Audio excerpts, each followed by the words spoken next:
Hey you guys, Mary from SVG Cuts here, and once again I'm super excited about our newest kit here. This time it is big boxes, which I think are going to be so handy for gift giving, whether it's someone's birthday, like an everyday occasion, or if it's a holiday like Christmas or what have you. So the cool thing is that you can pick out any kind of paper based on the occasion or the person, and it's really going to fit perfectly with the look that you have in mind. So these are really easy to put together. I'm going to show you how most of them go together. Super simple. And this week I figured out a new way to tie a bow, because I'm no bow expert, and when I tie a bow I just tie like a plain bow. So I went online and I looked up how to tie a more interesting bow. So as you see, it's a little more fancy than regular. So I'll show you how that goes together. That's also easy. So definitely useful and fun. And this week the paper that I used is actually by DCWV, and I think I got it at Michael's or Joann. I don't remember, it's been a while, but it's called the Latte Stack, and I thought it was perfect for this because it's just really pretty and classy and elegant, which is the look that I was going for, but based on whatever look you're going for, you can pick whatever paper you want. So I've got all my pieces cut out to show you how these work, so let's get started. Okay, so let's start with our cool wine box, which I think is so cute, and it'd be really fun to bring to someone's house if you're going for, dinner or whatever. And the only thing is you want to be sure to pick it up by the neck of the bottle and by the bottom. So the way that this goes together is it's got two pieces that make up the lid, and then two big pieces that make up the bottom. And these pieces go on the bottom and then on the inside as a liner. And then I've also got several pieces of chipboard that I cut to 3 1/4 by 3 1/4, which I'm going to glue together and put in the bottom at the end as added strength. So first let's make the lid, and it's really pretty self-explanatory. I hope you can see, even though this pattern paper is pretty crazy. I had some fun pulling out my old stash from last year of Christmas paper, because obviously these boxes lend themselves so well to the holidays. So I'm just starting by putting some glue on this tab in the center and gluing it together, and then I'm going to flip it over and I'm going to glue these two tabs over. Well, actually, I'm sorry, first these tabs are here to cover up and to strengthen. So since this tab has been glued down on the inside, I can go ahead and finish it off by gluing this one in place. And then I'm going to do the same exact thing to the other piece, which is identical. And if you're noticing that I'm using a different glue than usual, I talked about it once before, but you might have missed it. This glue is by Eco Green Crafts, and you can find it online, and it's super non-toxic. It's formaldehyde free, and it's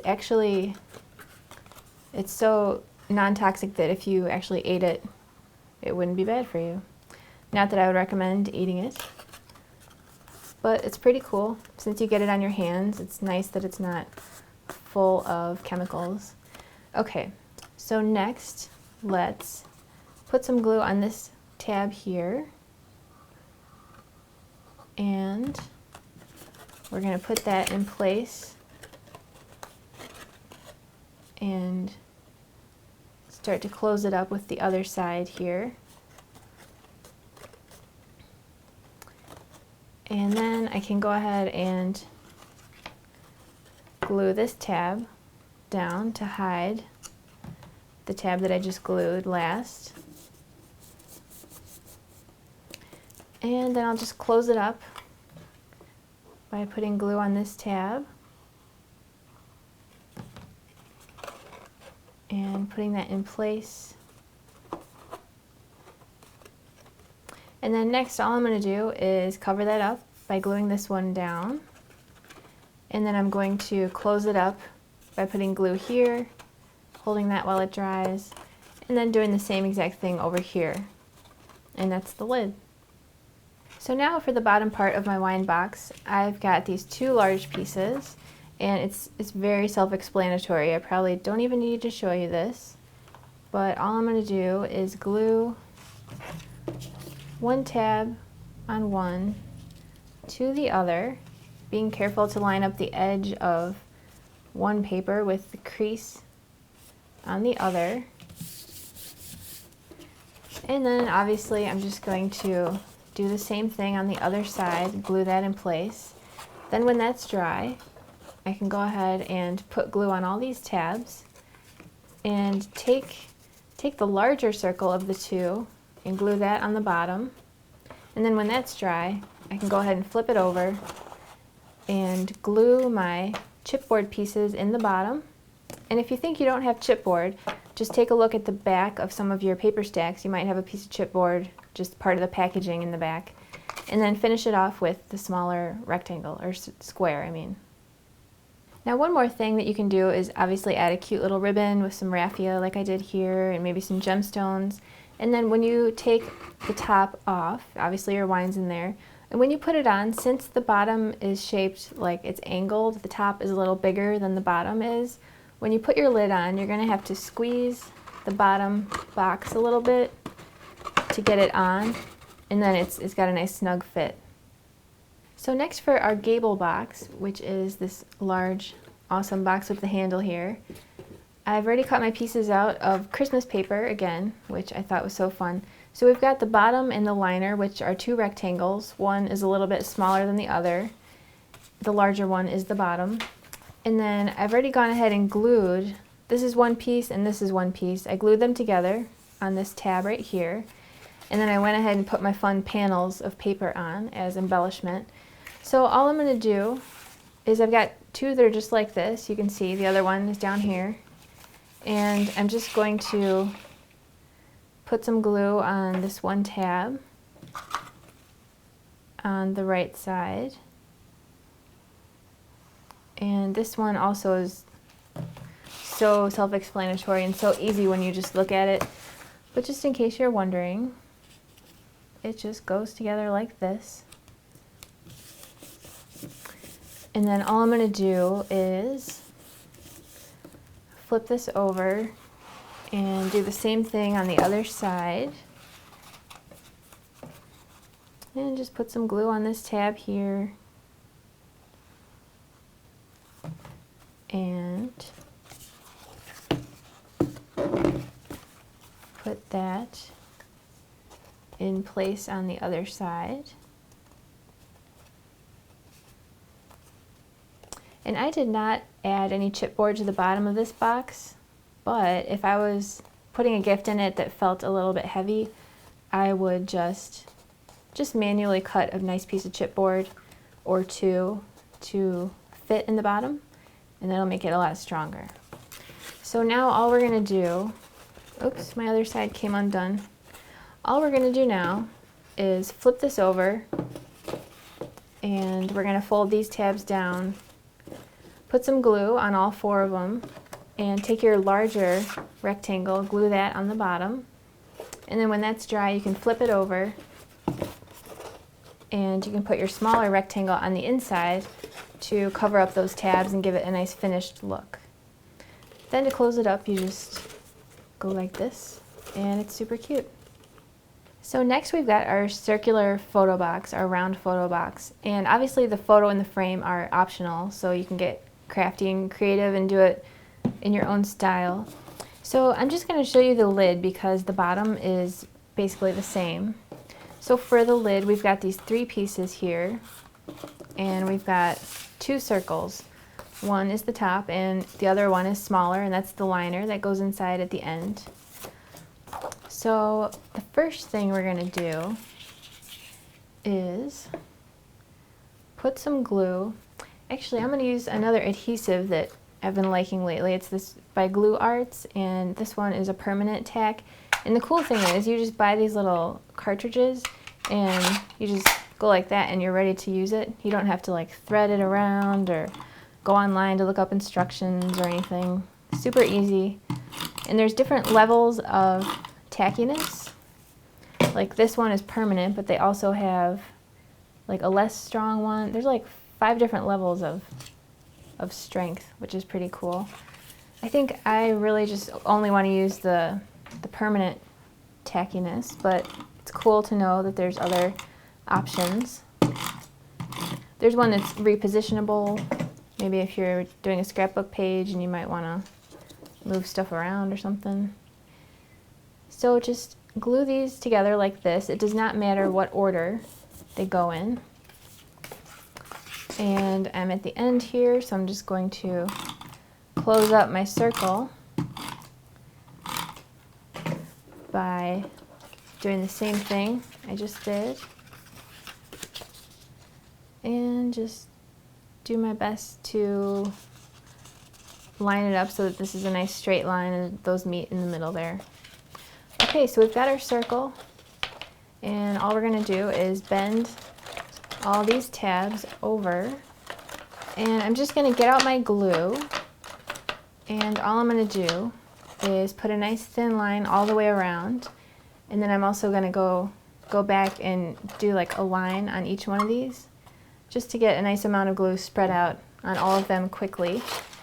And then just take your top and just start to put it in place and move it a little bit where you need to, where it's sticking out. And there you go. So once that is glued properly in place, if you flip it over and you notice that you have maybe a little side part that's sticking out, you can always take an X-Acto knife and trim it up if you need to do that. So finally, just take your liner piece and glue that inside to finish it off. Okay. So finally, we've got our mini shirt box, and I'm only going to show you this one and not the other square and rectangular boxes because it's kind of redundant. So the other cool thing about this is the bow that I'm going to show you. And if you're like me, when I tie a bow on a present, I always ended up with a bump on the bottom where the two like crossed. But I just learned how to do it so it's flat. I don't know why I never thought of that before. And I also learned how to make it look cool like that. So I'm going to show you that too. So I've got my lid cut out of some more fun graphic 45 Christmas paper from last year and the year before. And I've already made the bottom of my box because it's pretty much the same as the top. So the top has 2 panels, or 2 sides rather, and 2 other sides. And then 2 rectangles, one bigger and one smaller. So the smaller one we can set aside because that goes in at the end. So first, as you can see, each of the sides has two tabs on the top. There's one on the top and there's one on the bottom. So the top one goes in at a sharper angle than the bottom one does. So that's how you know which side the top is. Like this one is clearly the top because it's a sharper angle than the bottom is. So what we're going to do is put some glue or some tape or whatever floats your boat on. I've got it on this side tab here, and I'm going to attach a short side to a long side, and then I'm going to do the same thing on the other end. And take my other long side and attach that to the short side. And then I've got one more short side here that I will use my handy dandy tape gun on. And put that in place. And then obviously I'm just gonna put glue on it and finish it up like this. And by glue I mean my tape gun. You can totally use glue. I just wanted this to be a little faster here for our video. And I pretty much use glue for everything just because I think it's probably the most economical, because I think it's probably cheaper per whatever ounce or however you want to look at it. So next I'm going to put my tape on these tabs and fold them over to finish off the inside and to strengthen it. And I'm putting it on the bottom tabs, not on the top. So this is the top because, again, of the sharp angle, and I'm putting it on the bottom. And that just makes it stronger and makes it a nice sharp crease. And it keeps the paper from curving or bending, and just makes a nicer box. Okay, so now we can flip it over and we can put glue on all of these tabs going all the way out to the corners so that your top has a nice fit.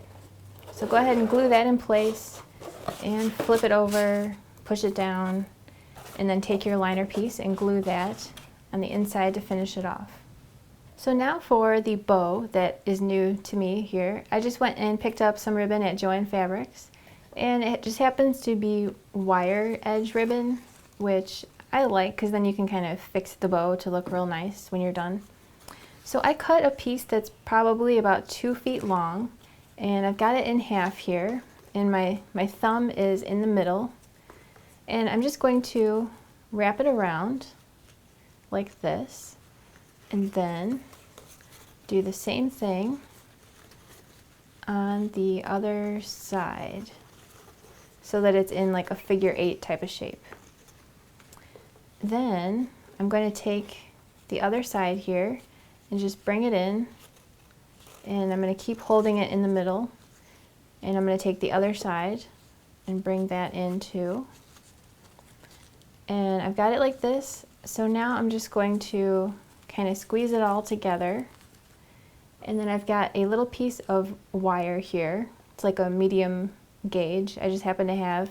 You could also use another piece of ribbon to do this, tie it in a knot. All you want to do is just secure it, whether it's with the ribbon or twine or embroidery floss.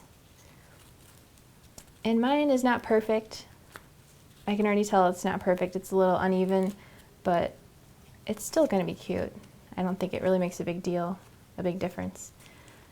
Okay, so I wrapped it in wire here to hold it, and I might trim off these little ends so you don't see them as much. And then just make it look pretty.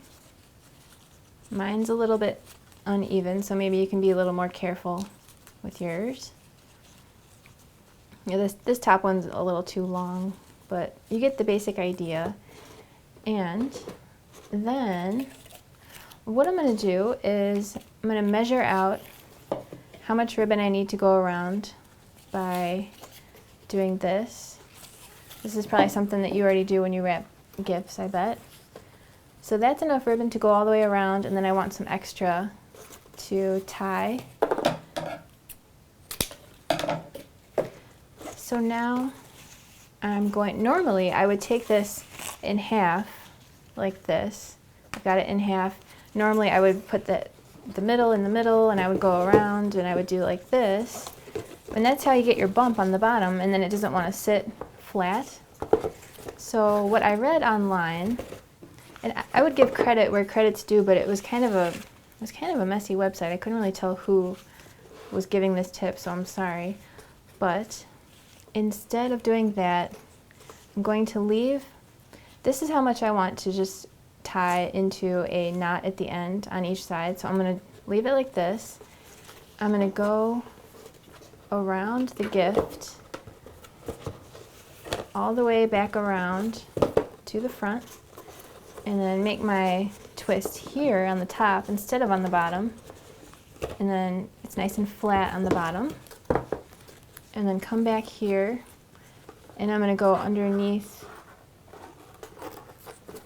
this way so that I can put my bow in the middle here. And I'm still a beginner on this, so you guys might have better ideas on how this should work. But this is drastically better than the way I used to tie bows on gifts, so maybe it'll help you too. So that looks pretty nice. And I'm just going to trim off the end of this. And it's not perfect, but you get the idea. It looks pretty nice. So when you trim the end, you could also do it like this, too, and you can kind of crinkle it so that it looks nice and pretty. So there you go, super cool bow.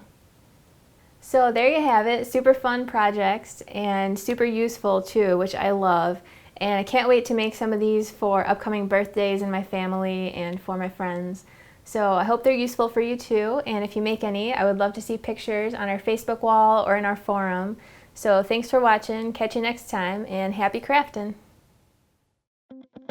Create some of the hottest new paper projects with digital die cuts from svgcuts.com.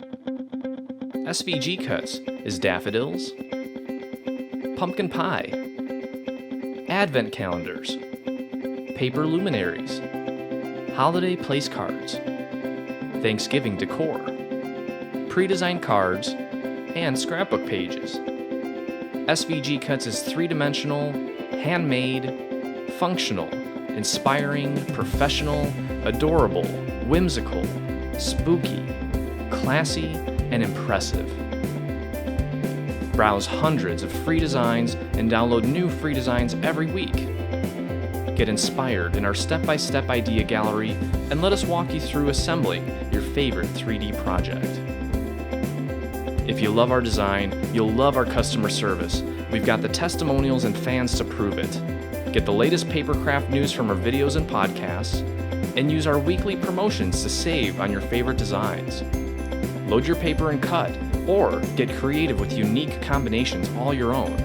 Here's what you'll need to get started: a copy of Sure Cuts A Lot software for your PC or Mac, and one of many compatible cutting machines, such as the Black Cat Lynx, the Pazzles Inspiration, or the Sizzix Eclipse. Learn more by visiting www.svgcuts.com. Don't forget to like us on Facebook, and watch all of our crafty videos on YouTube. It's a world of crafty content, with you in the middle. svgcuts.com, inspiring you to live creatively and beautifully.